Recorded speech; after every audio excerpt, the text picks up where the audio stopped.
आदाब नाजरीन, लाजवाल उर्दू खबरों में आपका खैर मकदम। मैं हूं नरेंद्र सिंह ठाकुर। आइए नजर डालते हैं अहम खबर पर।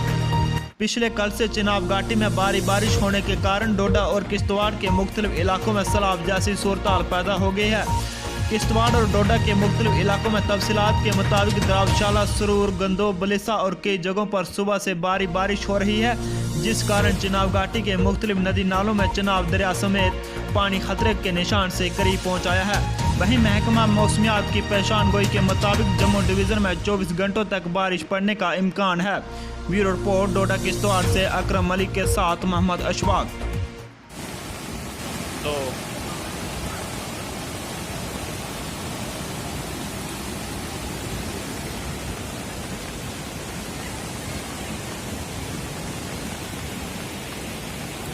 लाजवाल उर्दू न्यूज़ यूट्यूब चैनल को सब्सक्राइब जरूर करें और बेल आइकन पर क्लिक करें। बेल आइकन पर क्लिक करने से आपको ताज़ा तरीन खबरों की फौरी जानकारी मिलेगी।